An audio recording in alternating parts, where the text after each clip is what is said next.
What's up, guys? Another video today. We're going to be diving into some of the most iconic characters that I feel like should have been in the new Dragon Ball Z Sparking Zero. If you're like me, we've been waiting a decade and a half for this game. I just can't help but notice we've missed some of our favorite characters. So here are some of the top characters I wish made the cut.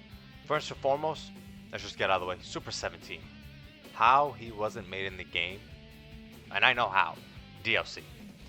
They want us to spend money. They want us to think why these characters aren't in. So they're going to make us buy the DLC, spend the money on them, because there's no reason why Super 17 wouldn't be in this game. He's a perfect callback to GT, good villain, with all these random characters from the Super series they're adding. You would have thought they would have added 17. And I know I'm not the only one that's missing 17. All I've seen is, hey, we're Super 17, we're Super 17. I've rewatched the footage again and again and again. Hopefully they add him, but he's gonna be DLC, I can tell you guys that. And another one, a big one, is Peakon. Peakon is another one. For some reason, he's often forgotten, but we all know he's a fan favorite. Anyone who is a big fan of the Otherworld Tournament arc, he's one of the best characters in the game. One of my favorite characters from the Fitter arcs that had serious potential. And I would have thought bringing him into one of these new games would give us a chance to see his new moves and his new graphics, new high definition. You remember his Thunder Flash attack?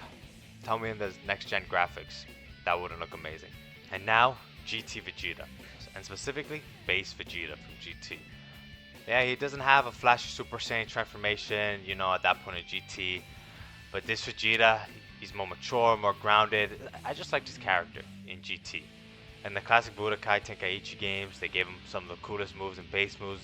And I thought seeing him in one of these new games, Sparking Zero, with these new graphics especially, I don't know if you guys, but us Vegeta fans, we love every version of the Prince of All Saiyans, so I would have loved to see Vegeta in this game. And speaking of Saiyan royalty, how did we forget King Vegeta? He would have been a great addition to that game. Not only is he big, for Saiyan lore, even though we don't hear much about him in the show, and I know he's often overlooked, but in the old games, I feel like we really got to see his style, how he fought in the games, and it would have been cool to see his style updated with these new graphics, these new refined movesets. Yeah, he's not an OP character. We all love, Super Saiyan 4, Gogeta. We all love Super Saiyan God, Super Saiyan Vegeta, but, something about playing King Vegeta, a legacy character, that would have been a cool character to play with. Another two that I thought would have been great, and I feel like a lot of you who played Tenkaichi games might know already, Nova Shenron and Ice Shenron. Why these two are in the game again? I think it goes back to DLC. You're going to get them in tandem. But seeing Nova Shenron, his techniques, his fire techniques, which look beautiful in Tenkaichi series, would look great in this new series, in the new gen graphics. Combo that with Ice Shenron, you imagine both of them versing each other. Their moves contrast perfectly. They would have been one of the best dynamic and thematic characters in the game. And this character, I truly don't know how they didn't make it. Demon King Piccolo. I'm talking nostalgic. I'm talking Dragon Ball. The very first Dragon Ball. Maybe they're thinking Dragon Ball is so long ago. No one remembers it. No one's watched it these days. But he's one of the pillars, the first real villain in Dragon Ball that Goku had to fight. So for him not to be there doesn't make much sense to me.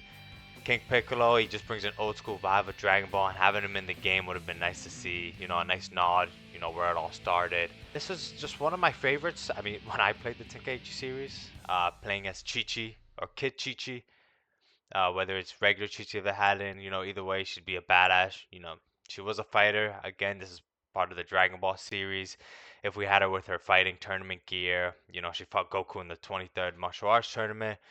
She wasn't just a random housewife. She could fight, and I loved using her in the games because something about beating on somebody using Super Saiyan 4 Gogeta, using all these characters, and you pull up with Chi-Chi and just destroy them. But those are some of my characters I wish made it to the new Budokai Tenkaichi game.